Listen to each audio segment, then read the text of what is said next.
Oke. Dahsyat luar biasa dan yes, yes, yes ya. Macam nggak ada perubahan barang itu. Ah, baik Bapak Ibu yang diberkati oleh Tuhan Yesus Kristus, saya yakin kita di tempat ini, ada di tempat ini, mau datang ke ibadah di sini karena rindu untuk diberkati oleh Tuhan. Amin. Haleluya. Baik, Bapak Ibu yang diberkati oleh Tuhan Yesus, mari kita membuka Alkitab kita, boleh ditampilkan juga di layar nanti di dalam Injil Yohanes pasal 9 ayat 1 sampai 7.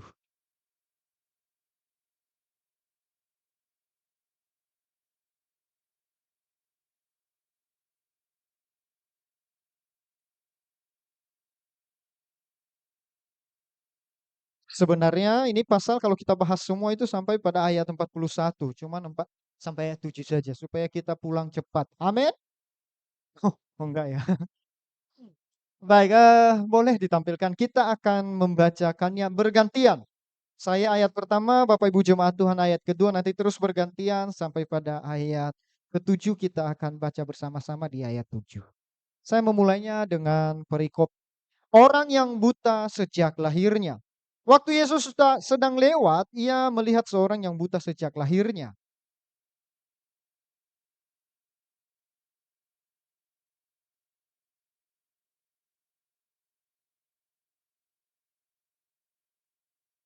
Jawab Yesus, bukan dia dan bukan juga orang tuanya, tetapi karena pekerjaan-pekerjaan Allah harus dinyatakan di dalam dia.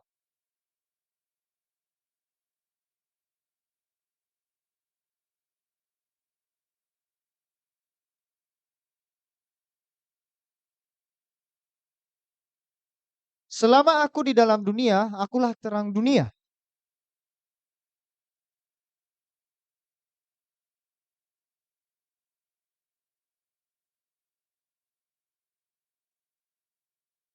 Sama-sama satu, dua, tiga. Dan berkata kepadanya, pergilah, basuhlah dirimu dalam kolam Siloam. Siloam artinya yang diutus. Maka pergilah orang itu, ia membasuh dirinya, lalu kembali dengan matanya sudah melek. Sekian jauh pembacaan firman Tuhan. Yang berbahagia ialah yang membaca, merenungkan, dan yang melakukan dalam kehidupan sehari-hari. Amin. Bapak Ibu, seperti yang temanya sudah Bapak Ibu ketahui, sudah eh, bertebaran di mana-mana di sosial media, wah, seluruh sampai ratu-ratu di Inggris juga dong tahu. Ya, temanya yaitu Tuhan punya ah, Tuhan punya maksud. Berarti nggak ada yang tidak lihat ini ya. Tuhan punya maksud. Ya, ini tidak tahu ini cerita nyata atau cerita lucu atau bagaimana. Jadi suatu hari ada seorang bapak, dia menjemput tetangganya di bandara. Jadi tetangganya ini bapak juga baru pulang dari kota, luar kota begitu. Dia pulang. Jadi dia pulang, anggaplah bandaranya tuh Bandara Sentani ya. Jadi waktu pulang dijemput, baru habis itu eh, bapak yang dijemput ini adalah pendeta, papa pendeta. Setelah jemput, baru tetangganya bilang, Bapak pendeta, saya mau cerita nih. Apa? Eh, Kemarin itu rumah saya itu kebanjiran dan semua. Bagaimana menurut Bapak? Terus Bapak pendeta bilang, kan sudah dari dulu saya bilang. Kamu tuh kalau bangun rumah tuh begini-begini. Itu karena kamu tidak dengar-dengaran. Itu karena dosamu. Akhirnya Bapak ini, iya Pak Pendeta. Tapi yang anehnya juga, waktu banjir itu rumah Bapak Pendeta juga ikut hanyut. Terus Bapak Pendeta bilang, iya memang itu namanya jalan Tuhan. Itu semua rencana Tuhan. Saya tidak tahu ini ceritanya tahu atau bagaimana. Tapi apa maksudnya? Terlalu sering kita menghakimi seseorang itu mungkin dia mengalami musibah berarti itu akibat pernah nggak? Satu kesaksian, bukan kesaksian, tapi ada cerita. Kalau kami di Nias, kalau kita ke orang pintar, pasti itu awalnya itu kalau kita berdoa, Pak, janganlah orang pintar dulu. Sama-sama hamba Tuhan, namanya hamba Tuhan di kampung-kampung ya. Kalau kita datang, Bapak pendeta, saya doakan saya. Terus Bapak pendetanya bilang apa? Ingat ya, tidak ada sakit kalau nggak ada dosa. Wah, berarti saya sakit ini gara-gara dosa. Wah, ngeri kali. sering mendengar statement itu. Ya nggak tahu Bapak Ibu pernah mengalami, tapi kalau ada statement itu, pagi hari ini kita akan merenungkan firman Tuhan. Murid-muridnya Tuhan Yesus dalam perjalanan mereka melihat bahwa ada seorang buta yang ya seorang buta dari lahir. Sebenarnya itu, pertanyaan saya dan banyak juga saya kemarin tanya, pernah nggak Bapak Ibu ketika orang buta dari lahir, pernah bertanya dalam berpikir nggak, kalau orang buta itu tidur pernah dia mimpi nggak? Terus dalam mimpinya dia melek, dia bisa melihat warna apa segala pernah mikir? Sementara saya persiapan kemarin tuh saya sempat berpikir itu, gimana ya kalau orang sedang buta itu dari lahir baru dia tidur, waktu dia tidur, dia rasa nggak dia sedang tidur? Kapan dia tahu bahwa saya sedang tidur? Terus waktu dia tidur, dia mimpi. Lah, waktu dia mimpi itu dia rasa ini mimpi, kok tiba-tiba saya bisa lihat warna apa segala. Pernah berpikir? Saya tidak tahu. Tapi yang kita tahu bahwa dia buta. Nah, pagi hari ini em, orang-orang Israel berpikir ada 3 jenis biasanya kalau orang itu kena hukuman. Dan termasuk kepada orang ini, yang buta ini. Yang pertama adalah karena orang ini berdosa, dosanya Adam. Di dalam Kejadian pasal 3 kan semua itu sudah nggak bisa. Bahkan kita juga mengalami. Yang berikut adalah dosa orang tua. Ya, itu yang disebut dengan dosa turunan. Bapak Ibu yang diberkati oleh Tuhan Yesus Kristus. Bapak Ibu harus berdoa. Ada istilahnya itu pemutusan dosa.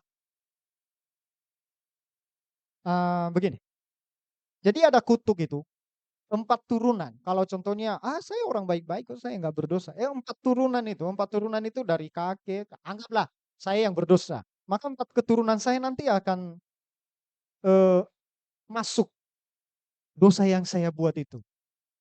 Kalau contohnya saya tanda kutip suka berzina, maka keturunan pertama, kedua, keturunan, level kedua lagi, cucu saya, di bawahnya cucu itu apa namanya? Cicit.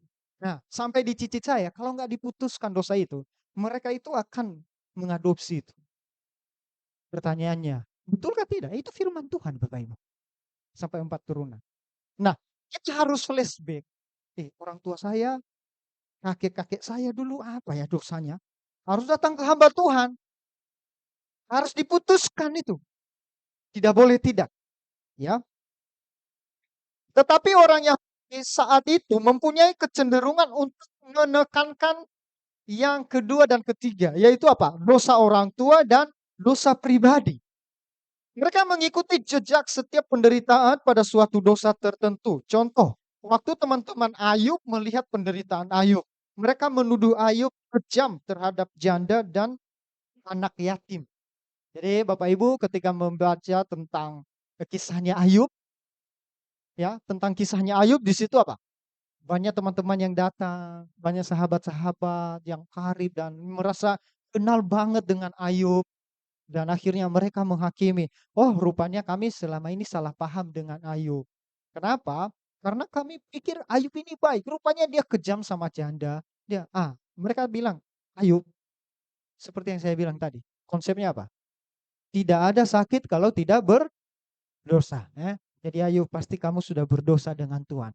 Coba, ingat-ingat lagi, kamu buat dosa apa dengan Tuhan?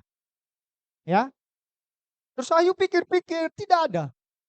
Coba lagi sahabat-sahabat yang datang lagi berkali-kali sampai dia apa nih, dia tengking gitu sahabatnya, "Kamu ini setan semua ini, kamu tidak tahu ini penderitaan." Baru dia datang lagi istrinya juga yang harusnya merasa paling dekat, paling tahu keadaannya.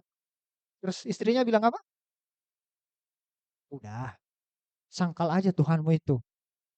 Masa Tuhan sebaik katanya baik, apa segala macam, masa dia kasih barang itu ke kamu?" Sudah, baru dia bilang apa? Dia tengking juga itu, "Kamu juga berasal dari setan rupanya." Bahaya itu ya, Bapak Ibu kalau yang sudah berkeluarga hati-hati.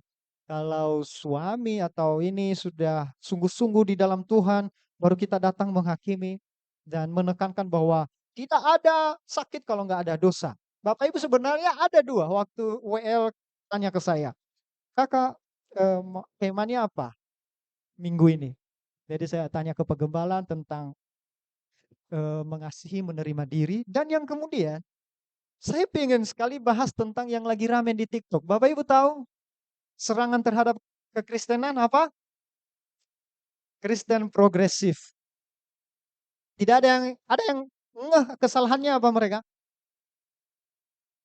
Sebenarnya saya pengen, tapi nggak apa-apa, saya selipkan di sini supaya menjadi pengetahuan ilmu dan bukan ilmu, pemahaman. Yang pertama, Bapak Ibu, Kristen progresif itu hanya menekankan yang namanya kebaikan Tuhan. Tuhan itu tidak jahat, Dia sangat pengasih. Sampai-sampai konsepnya itu mereka bilang bahwa suatu saat nanti kalau kita sudah di neraka, tapi karena Tuhan itu dengan belas kasihannya, Dia bisa mengubah itu, diambil kita dari neraka, pindahin ke surga. Dong lupa kasusnya Lazarus dan orang kaya. Yang dimana itu perumpamaan tentang Tuhan Yesus bahwa tidak ada lagi hubungannya ya. Sekali neraka tetap, sekali surga tetap, tidak pindah-pindah, coba-coba. Tuhan ini terlalu panas, boleh pindah di situ dingin-dingin sedikit kah? Atau dia bilang, ah Tuhan terlalu dingin ini, kata banyak orang, saya bilang, ih ini emas semua. Saya coba injak-injak yang panas di bawah situ kah, pindah sebentar. Nanti kalau tertahan saya naik lagi Tuhan. Konsepnya mereka begitu. Ya, mereka hanya menekankan Tuhan itu kasih-kasih. Makanya yang kemudian, karena kasihnya Tuhan itu Bapak Ibu, tidak rela, nah ini konsep yang berikutnya. Kalau seseorang yang paling baik di dunia ini mati terus masuk neraka. Tuhan itu tidak rela, sekalipun dia tidak mengakui dalam hidupnya Yesus adalah Tuhan. Pasti nanti masuk surga. Nah, konsep-konsep itu disangkal oleh Tuhan Yesus. Akulah jalan dan kebenaran dan tidak ada seorang pun yang datang kepada Bapa tanpa melalui itu. Nah, mereka sudah terang-terangan. Ya, kalau mau belajar tentang itu sudah ada bahasannya juga, sudah dibahas. Banyak sekali saya lihat pendeta-pendeta langsung kayak, ya itu namanya apa ya? Tameng, pembelaan diri terhadap iman Kristen Bapak Ibu. Memang kalau kita lihat baik sekali ya. Tuhan itu baik sekali.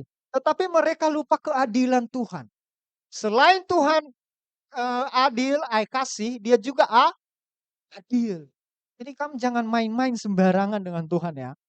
Jangan bilang Tuhan itu baik, baik, baik, baik. Tidak mungkin saya jatuh-jatuh lama-lama nanti. Nah, tidak. Tuhan itu keras. Berikutnya mereka itu menengking orang-orang itu. Karena menuduh dia melawan Tuhan.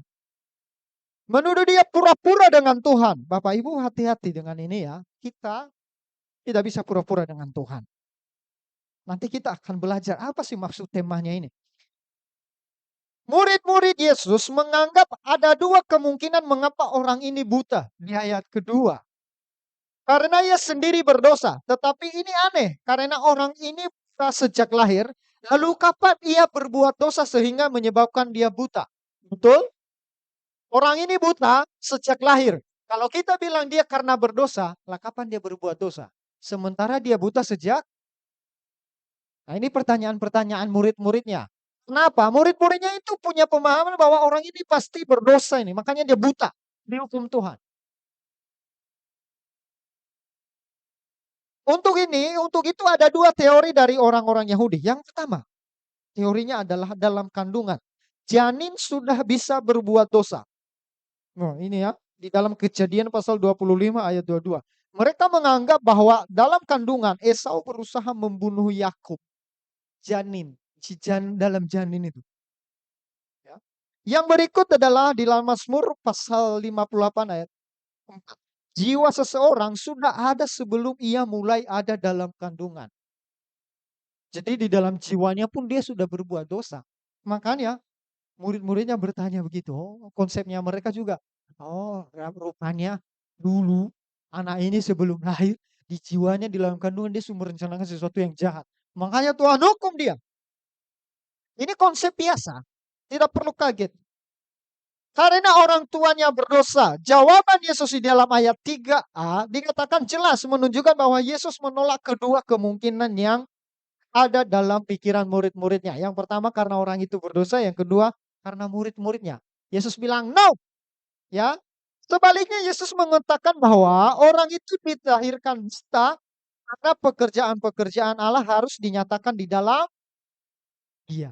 Ini sebenarnya poinnya. Saya tidak tahu, tidak dikasih tahu berapa umur orang itu ya, yang buta itu waktu disembuhkan oleh Tuhan. Tetapi menariknya, rupanya orang ini buta ada tujuan Tuhan. Dan yang secara manusia, kenapa dalam tanda kutip Bapak Ibu, boleh nggak berpikir bahwa, ih Tuhan sekejam itu ya, hanya untuk menyatakan kuasanya saja dia ngorbankan mungkin masa muda anak ini, masa kecilnya anak ini, harusnya dia bisa hihi haha sama papa mama. Tidak bisa. Tanda kutip itu. Nah, itulah Kristen progresif. Mereka akan mempertanyakan kebaikan Tuhan. Tidak ada Alkitab, kalau kita berpikir bahwa Alkitab tidak ada yang salah, mereka akan berpikir bahwa Alkitab pasti ada salahnya. Itu ya, Bapak Ibu. Jadi semua kebenaran yang kita anggap benar, mereka akan pertanyakan itu. Dan yang berikut, mereka tidak bisa membedakan mana cerita, mana perintah. Cerita itu contohnya seperti ceritanya Daud, seperti ceritanya Salomo yang mempunyai banyak istri. Nah, itu cerita, tapi mereka anggap itu perintah supaya kita juga boleh barang itu ya. Padahal perintahnya enggak gitu. Jadi mereka enggak paham itu. Oke, kembali di mana secara manusia bahkan saya mungkin berpikir bahwa aduh Tuhan tuh sekejam itu. Hanya untuk menyatakan kuasanya, bolehkah sekejam itu? Tetapi ingat, Tuhan bebas dengan caranya. Tuhan bebas. Yang pastinya ketika Tuhan memberikan, nah ini ya, pelajaran buat orang buta itu. Pasti juga Tuhan akan memperlengkapi dengan kekuatan. Amin. Makanya Tuhan bilang apa? Pencobaan-pencobaan yang kamu alami adalah pencobaan biasa. Bagaimana saya bisa rasa biasa Tuhan? Nah itu kamu harus minta, kita harus minta kekuatan dari Tuhan. Itu sebenarnya poinnya. Ya, tapi pencobaan juga harus ada levelnya. Level. Harus ada. Jangan pencobaan dari contohnya masih muda sampai sudah nikah punya anak. Itu saja pencobaannya. Nah, Anda tidak berkembang. Berarti kalau contohnya level itu masih di level 1 atau level 2. Tidak bisa naik. Ya, harus ada peningkatan di level itu. Yesus mengatakan bahwa orang itu dilahirkan buta karena pekerjaan Allah. Temanya adalah Tuhan punya maksud. Jadi jelas bahwa orang bisa menderita sama sekali bukan karena dosa. Tetapi karena Allah mempunyai tujuan tertentu untuk kemuliaan dirinya melalui penderitaan orang itu. Dengan kata-kata ini Yesus menghendaki supaya murid-muridnya mengharapkan suatu mujizat. Itu sebenarnya poinnya. Bapak Ibu yang diberkati oleh Tuhan Yesus Kristus, kalau kita melihat penderitaan Ayub, banyak orang percaya itu adalah dongeng. Bagaimana tidak mungkin ada orang sebetah itu dalam penderitaan. Tidak mungkin. Tetapi ya ingatlah, Tuhan itu tidak pernah memberikan itu tanpa dikasih kelengkapan, tanpa dikasih kemampuan. Ya, tidak mungkin. Tetapi ingat, Ayub berhasil naik level. Bahkan seperti itu kalau kita melihat orang buta ini. Nanti kita akan belajar berikutnya. Bapak Ibu, saya tidak tahu mungkin ada penderitaan yang kita alami atau mungkin kita bilang, pernah nggak kita berpikir bahwa Tuhan pernah kejam dalam saya, di dalam hidup saya? Pernah? Wajar saja, sebagai manusia wajar. Tapi pagi hari ini kita belajar ya. Jangan lagi keluar dari sini masih bilang, Tuhan kejam ya. Tuhan seram. Jangan. Pernah berpikir, pernah, mungkin sering bahkan. Ingatlah, ketika dalam masalah itu, Tuhan, ubahlah masalah ini, penderitaan ini, sesuatu bagaimana Tuhan dinyatakan kemuliaan Tuhan melalui saya. Wah itu yang bagus. Ya, Tuhan berharap bahwa harusnya murid-murid bertanya bahwa Tuhan, bisakah sembuhkan orang ini? Tuhan, lihatlah orang itu. Harusnya Yesus berharap begitu sama murid-muridnya. Tetapi tidak ya. Malah penderitaan itu dijadikan bahan diskusi.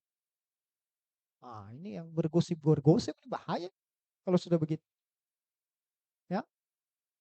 Di ayat 4, Yesus tahu-tahu berbicara tentang pekerjaan. Karena ia punya pekerjaan untuk memuliakan Allah melalui penyembuhan orang buta itu. Kalau kita melihat sebelum-sebelumnya kisah-kisahnya, setiap orang yang mengalami mujizat, hampir kebanyakan mereka minta dulu ke Tuhan, betul? Beberapa bulan malah membahas tentang siapa yang teriak-teriak, Tuhan Yesus anak Daud. Dihalangi lagi. Itu mengharapkan mujizat. Orang buta ini no. Dia tidak ada respon apa-apa. Tiba-tiba aja datang Tuhan. Hanya dia disembuhkan oleh karena apa? Oleh karena pembicaraan murid-murid. Dia digosipin ini sama murid-murid. Digosipin jadi bahan diskusi buat mereka. Dan saya yakin namanya orang buta nggak bisa melihat mana posisi yang bagus ini. Yang mana Yesus nggak bisa. Makanya tadi yang saya bilang, orang buta itu kalau mimpi bagaimana? Pernah nggak dia melihat sesuatu, dia mimpi, lihat benda apa? Ya, ya, ya tempat juga. Yang berikutnya, ia juga mengajar kita sebagai berikut. Pada waktu melihat seseorang menderita, ini ya, jangan hanya menjadikan dia objek diskusi, tapi lakukanlah sesuatu untuk menolong dia.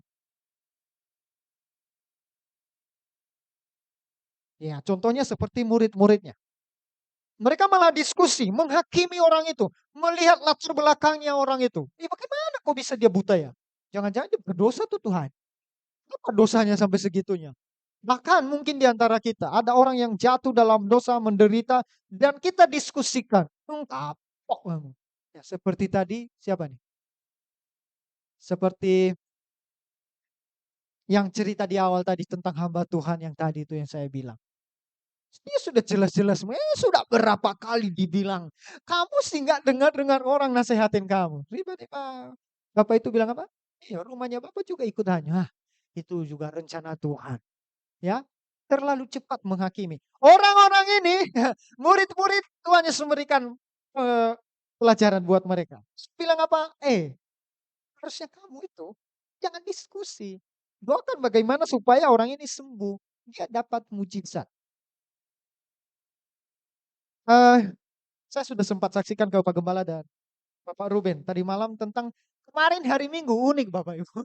Kami pulang dari sini, kami ditabrak oleh motor dari belakang. Ya naik mobil dan mobil itu bagus sekali pinjaman ya. Ya jadi kami tidak tahu ceritanya bagaimana. Tiba-tiba di depan di hawa itu mungkin ada orang belok, langsung belok dan terlambat sen ke kanan. Tiba-tiba belok begini, pas belok ada tiga mobil. Tiga mobil sampai kami mobil nomor tiga itu kayak ngerem mendadak. Ngerem lah. Cina.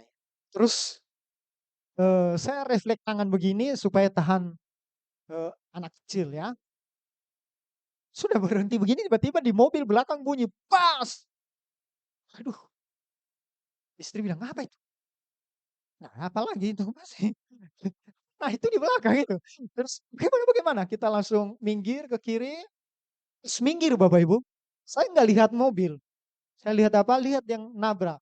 Karena saya lihat di belakang ada dua kakak-kakak dorang ya, paling seumuran kakak Jane dorang, bawa motor, sudah tabanting.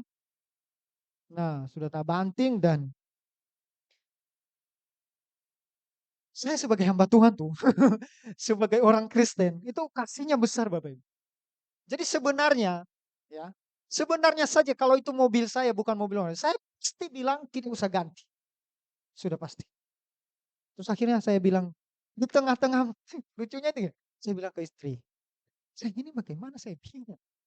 Mau minta ganti, ini juga bingung lah. Kalau beliau dia panik, terus sambil gendong adik kecil, dia nggak apa-apa, nggak apa-apa. Saya dalam hati. Terus Bapak Ibu yang lucu tuh di tengah kebingungan itu ada dua ibu, sedikit nggak kenal bagaimana ceritanya dong juga. Orang datang tuh yang mereka marah-marah sekali, marah-marah sama yang nabrak kami. Jadi akhirnya Saya sama istri diam-diam, dia yang ngobrol, "Pokoknya Kakak harus ganti bertanggung jawab itu lihat mobilnya."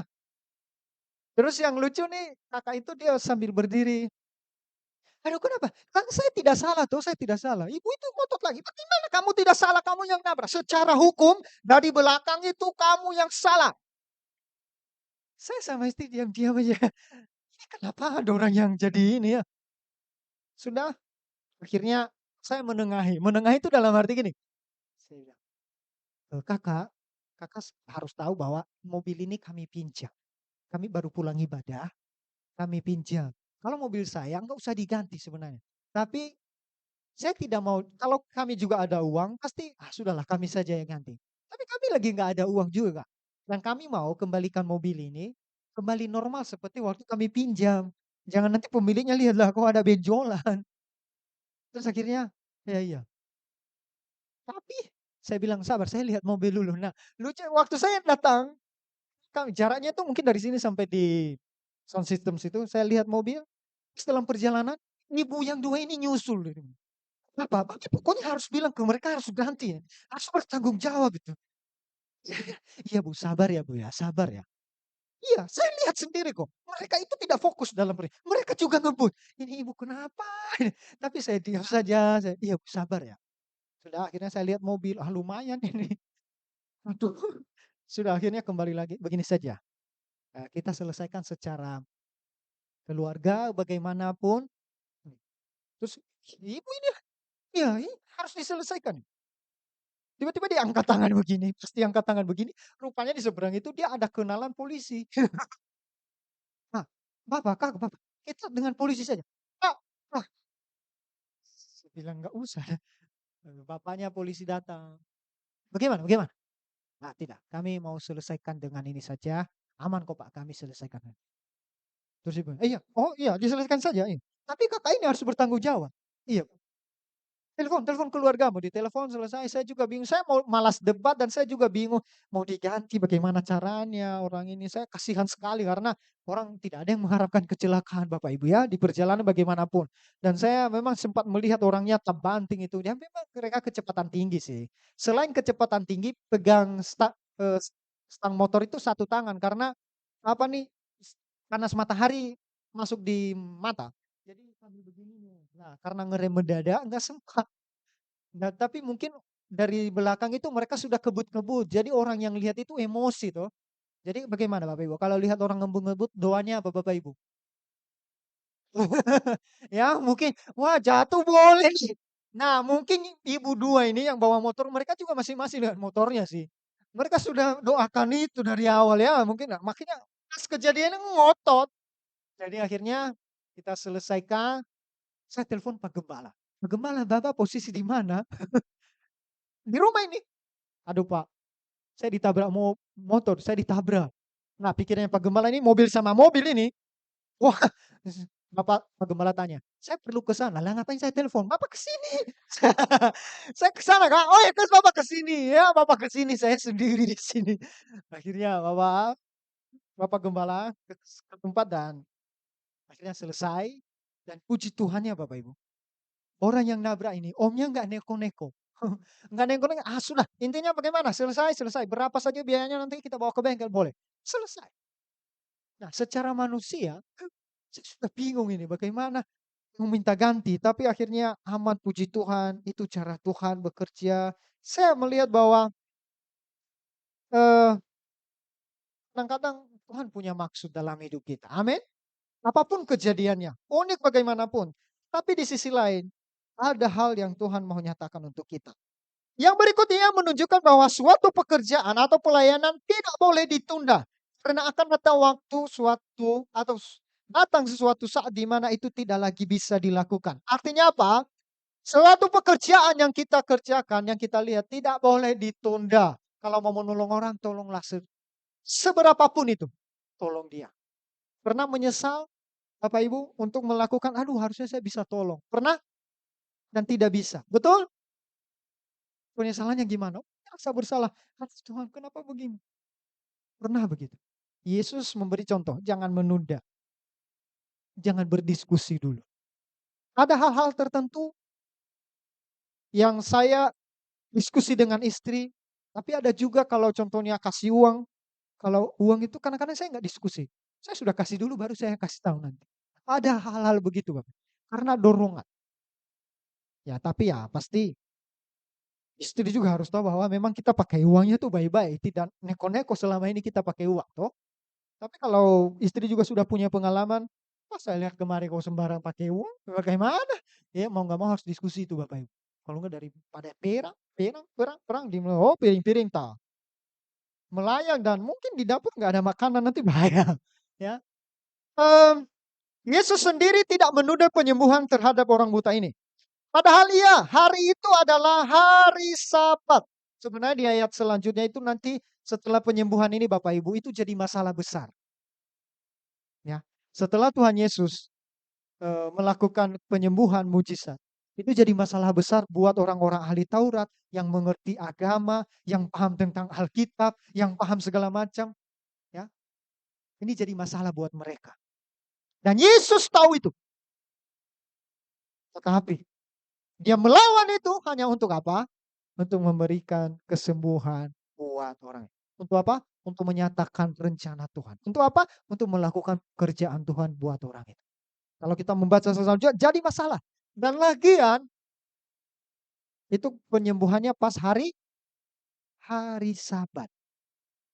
Nah, orang Yahudi, ahli Taurat, mereka, jangan macam-macam kalau hari Sabat. Melakukan pekerjaan apapun tidak boleh. Makanya waktu itu kan dikasih contoh sama Tuhan Yesus selain perumpamaan tentang apa? Ada seekor kambing. Tetanggamu tiba-tiba jatuh di dalam lubang pada hari Sabat. Apa yang kamu lakukan?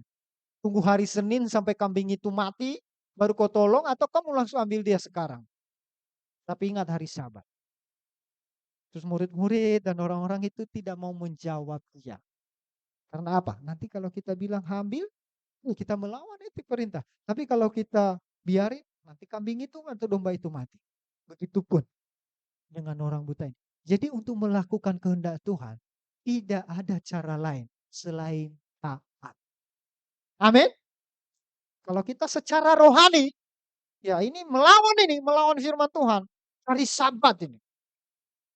Tetapi itu kontradiksi dengan apa yang dilakukan Tuhan. Ini orang perlu ditolong jiwanya. Makanya jangan menunda. Nah, Tuhan Yesus bilang kasih contoh. Makanya tadi saya sempat tanya ke Bapak Ibu. Pernah nggak menyesal untuk tidak bisa menolong orang? Pernah. Dan pernah merasa bahagia juga karena menolong orang? Pernah sukacita. Ya. Pernah sukacita.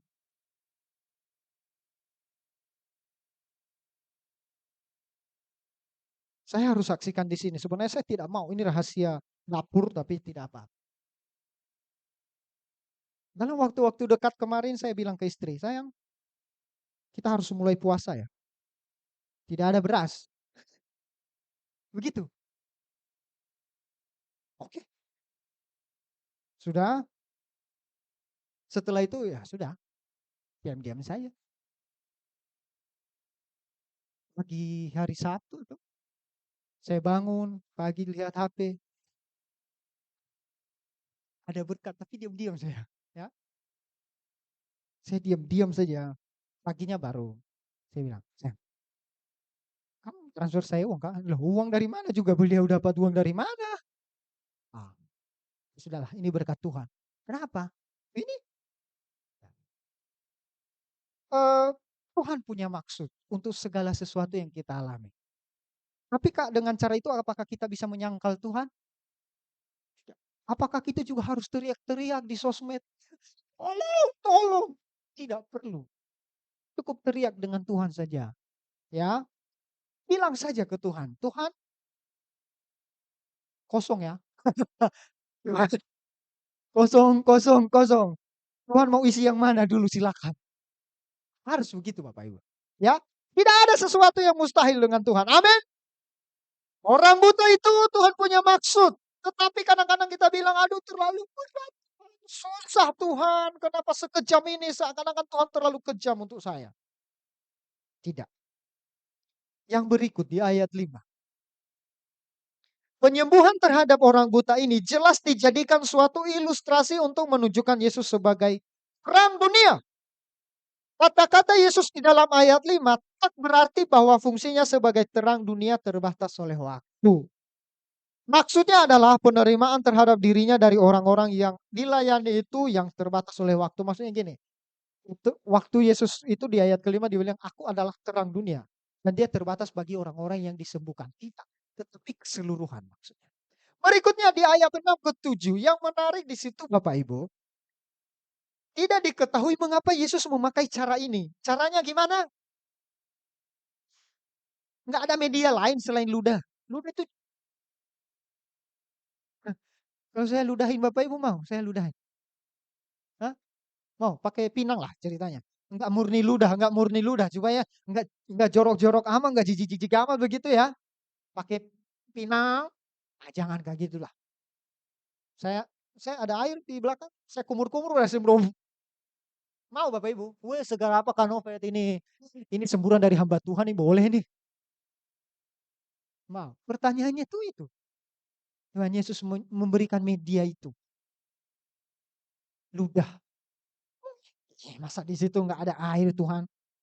Toilet sebentar Kak, ambil air di kamar mandi Kak, bagaimana? Baru oles di tanah kan lebih enak, lebih tidak ya enggak jorok, enggak jijik lah.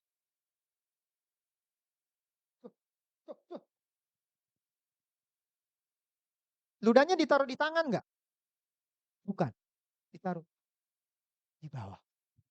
Setelah diludahin baru dia campur, dioles di mata. Tidak dijelaskan secara eksplisit atau secara tertulis apa sebenarnya tujuan Tuhan menggunakan ludah dan tanah serta kolam Siloam untuk menyembuhkan orang itu. Mungkin penggunaan ludah dan tanah itu berfungsi untuk menguji orang itu. Apakah ia mau percaya dan taat sekalipun caranya tak masuk akal. Masuk akal enggak? Tidak. Harusnya yang boleh itu gini. Kalau saya jadi orang buta atau Tuhan harusnya taruh tangan di sini, terus bisa melihat. Yang sebelahnya juga bisa melihat. Harusnya gitu. Kenapa harus ludah kah Tuhan? Sehina itu kah saya di hadapan Tuhan? Begitu kan? Sehina itu sampai diludahin. Ada pernah pengalaman naik motor tiba-tiba diludahin? Emosi enggak? Wih emosinya sampai di sini tuh. Kalau darah segini tiba-tiba langsung di sini. Jangankan meludah Bapak Ibu. Orang yang suka rokok di jalan aja debunya itu masuk di kita kalau naik motor. Saya emosi sekali sebenarnya. Bapak Ibu tahu kisahnya eh, Nabi Elia menyembuhkan Naaman? Tahu kisahnya itu? Oke, saya jelaskan begini. Naaman ini dia sakit kusta. Waktu dia sakit kusta, dia suruhlah pembantunya, sudah dipanggil orang pintu segala macam nggak sembuh-sembuh. Ada satu anak kecil yang mereka tangkap waktu itu, orang Israel, dijual, ditangkap dan dijadikan pembantu di rumahnya. Waktu itu setelah itu dia bingung karena dia nggak sembuh-sembuh. Terus anak kecil ini bilang, Tuan Kuraja, saya dengar-dengar apa namanya utusan Tuhan itu namanya Elia. Jadi Tuhan harus datang ke sana. Ngapain? Eh, biasanya dia sembuhkan. Tapi yang menarik, waktu dia datang, oke kalau begitu dia utus dulu orang. Waktu dia utus orang, Bapak Ibu tahu apa yang dialami oleh utusan-utusan itu? Utusan itu bilang, kami mau bertemu dengan Elia. Elia di dalam kamar.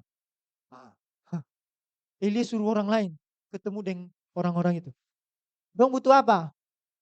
Eh, Dong butuh kesembuhan, ada raja begini, begini, begini. Suruh aja nanti, suruh mereka orang yang mau sembuh itu datang ke sini. Bapak Ibu apa yang terjadi? Orang yang aman ini datang ke tempat itu. Dan lagi-lagi Elia tidak mau keluar. Elia tidak mau keluar. Elia bilang apa? Suruh dia ini ke sungai Yordan 7 kali. Berendam di situ selama 7 kali nanti kembali ke sini ya. Nah aman tuh dia pulang emosi sekali. Kurang asam nih orang ini. Saya jauh-jauh datang, dia suruh saya mandi di sungai Yordan. Sungai Yordan. Padahal ada sungai yang lain yang bersih. Kenapa harus di situ? Yang kemudian lagi, orang yang Naaman ini bilang, saya pikir waktu saya ke sana, dia jamah saya kan, dia begini-begini tangannya ke saya. Saya pikir begitu. Rupanya nggak disuruh saya mandi. Nabi apa ini? Airnya kotor, tidak ada orang yang mau mandi di situ. Akhirnya dia bilang, tapi anak kecil itu bilang, Tuanku, sekiranya Nabi Tuhan itu menyuruh yang lebih sulit daripada nyembur itu untuk kesembuhan Bapak mau mau lakukan? Mau sih. Lah, ini hanya nyembur 7 kali begini-begini, sembuh kok. Tapi nggak ada air lain. Situ saja. Akhirnya apa? Dia datang ke situ, melakukan itu, dia sembuh. Memang untuk mengalami mujizat, kesembuhan itu kadang-kadang kita dihina, tanda kutip ya.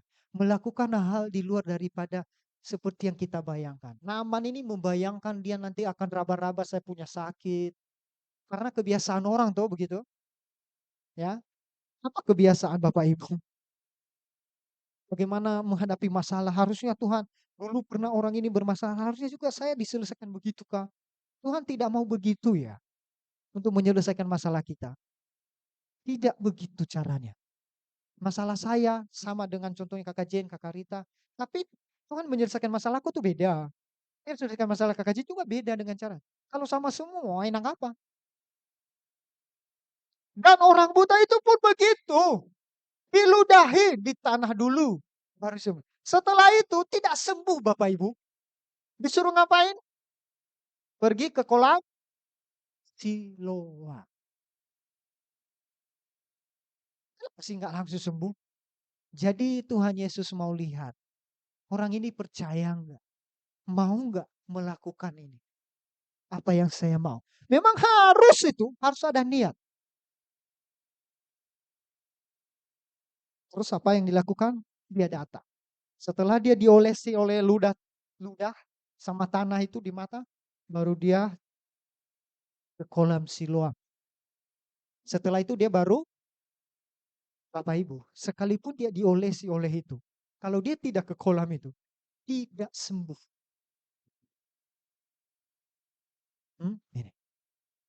Jadi Bapak Ibu yang diberkati oleh Tuhan Yesus Kristus. Kita, apa sih yang menjadi pergumulan kita? Yang tidak disembuh-sembuh dan mungkin kita menerima eh, apa ya? Perintah-perintah yang lucu, tapi pastikan itu dari Tuhan. Yang berikut bahwa orang buta itu mau pergi ke kolam Siloam menunjukkan bahwa ia mempunyai iman kepada Yesus. Tanpa kepercayaan kepada Yesus tidak bakal ia taat pada perintah yang begitu tidak masuk akal. Tanpa dia yakin bahwa saya pasti sembuh ini. Saya melakukan. Tuhan sering memberi perintah apa yang tidak masuk akal untuk menguji iman kita. Pada saat seperti itu jangan bersandar kepada logika. Ya. Boleh ditampilkan Amsal pasal 3 ayat 5. Amsal pasal 3 ayat 5.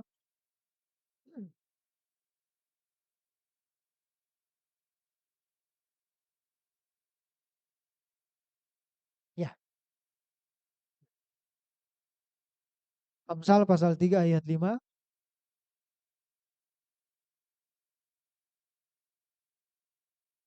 Percayalah kepada Tuhan dengan dan janganlah bersandar kepada pengertianmu sendiri.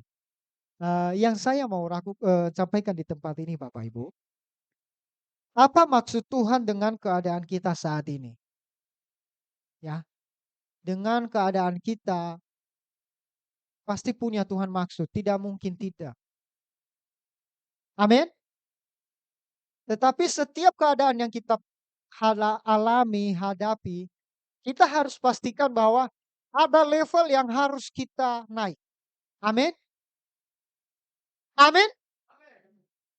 Jangan levelnya itu-itu saja. Ya, berikutnya. Adakah Tuhan menyuruh kita melakukan sesuatu perintah yang tidak masuk akal? Ah, puji Tuhan belum sampai saat ini. Bagaimana saya mengetahui itu? Perintahnya yang nggak masuk akal. Ya, Bapak Ibu harus berdoa, harus menjaga hubungan dengan Tuhan memang. Harus itu, harus berdiskusi dengan Tuhan. Gimana caranya berdiskusi dengan Tuhan? Berdoa, baca Alkitab. Mungkin ada saat ini keputusan-keputusan yang susah untuk Anda ambil, untuk Bapak Ibu ambil. Dan mungkin mengorbankan banyak hal. Bilang ke Tuhan, Tuhan kalau ini pun cari dari Tuhan, oke lah, saya akan melakukan keputusan apapun itu. Sekalipun berat.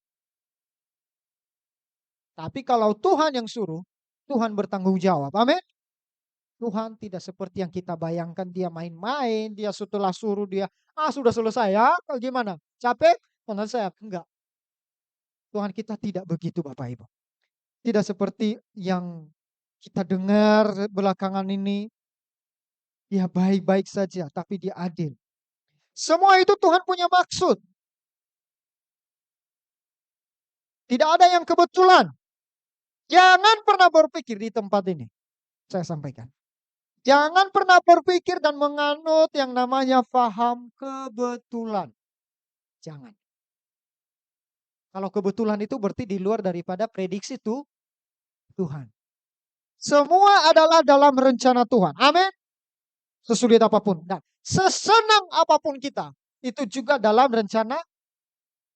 Tidak ada yang kebetulan. Amin. Orang buta ini adalah orang yang tanda kutip dipakai Tuhan. Sekalipun secara manusia kita lihat Tuhan kenapa harus seperti itu. Dia buta sejak lahir umur berapa kita nggak tahu. Tapi harusnya anak ini dia punya yang umur-umur seperti anak saya, umur seperti Melvi begini masih bisa main sama papanya. Tetapi tadi kan buta sejak lahir, dia nggak menikmati momen itu Bapak Ibu. Ya, tetapi Tuhan begitu mengasihi dia. Hanya dengan satu tujuan apa? Supaya ada pekerjaan Tuhan dinyatakan. Ya. Mungkin Bapak Ibu pernah berdoa saat ini. Tuhan saya berdoa supaya saya sembuh, sembuh, sembuh, tapi sudah bertahun-tahun gak sembuh. Bilang, Tuhan apa rencanamu, apa pekerjaanmu yang mau dinyatakan pada diri saya, pada sakit saya. Berdoa begitu. Supaya Tuhan bekerja. Nah mungkin juga Tuhan tolong pulihkan keluarga saya. Sudah bertahun-tahun saya berdoa supaya Tuhan pulihkan. Doakan. Tuhan, apa rencanamu, apa pekerjaanmu dalam keluarga yang mau dinyatakan. Pasti Tuhan buka jalan. Amin. Tuhan tidak tinggal diam. Percayalah. Tapi memang ada kadang-kadang air mata yang harus banyak yang harus kita tumpahkan itu dengan Tuhan. Ada. Tetapi juga ada kadang-kadang air mata yang sedikit. Bahkan juga ada mungkin kadang-kadang kita hanya kode Tuhan saja itu jawab. Itu tergantung bagaimana kesiapan kita, bagaimana juga Tuhan melayakkan kita menerima bagian itu. Bapak Ibu yang diberkati oleh Tuhan Yesus Kristus. Pada pagi hari ini adalah temanya Tuhan punya maksud. Keberadaan di sini, keadaan kita di sini, keadaan apapun kita. Mungkin gereja kita juga, mungkin Bapak Ibu punya pemahaman, saya mau itu gerejanya begini, begini, begini. Tetapi ada pekerjaan Tuhan yang mau dinyatakan di gereja ini. Amin. Berdoalah untuk gereja ini. Supaya kita bisa melihat pekerjaan-pekerjaan Tuhan. Ya, mari kita berdoa. Tuhan Yesus kami bersyukur untuk firman-Mu. Kami melihat bagaimana Tuhan memberikan pelajaran untuk kami. Bahwa seakan-akan kami melihat bagaimana orang buta ini sejak lahir. Seakan-akan mungkin kami berpikir bahwa Tuhan begitu kejam. Rela dan tega membuat orang itu buta dari lahir. Tapi kami mungkin tidak melihat bagaimana Tuhan punya rencana untuk bagaimana kami melihat kuasa-Mu dinyatakan untuk dia. Bapak, mungkin saat ini juga kami seperti itu. Mungkin kami juga tidak bisa melihat bagaimana rencana Tuhan dalam hidup kami. Mungkin kami buta bagaimana melihat masa depan kami. Tuhan Yesus tolong kami. Bagaimana kami hanya berharap kepadamu saja. Tuhan tolong kami Mungkin Tuhan harus menyuruh kami melakukan perintah-perintah yang tidak biasa kami dengar. Tuhan berikan kami hikmat untuk memfilter perintah mana yang dari Tuhan dan mana yang bukan. Terima kasih Tuhan Yesus. Pujilah Engkau dan terima kasih untuk firman-Mu. Buatlah firman-Mu ini tertanam dalam hati kami, menjadi rema, menjadi sesuatu yang baik untuk kami nikmati. Dalam nama Yesus Kristus kami bersyukur. Haleluya. Amin.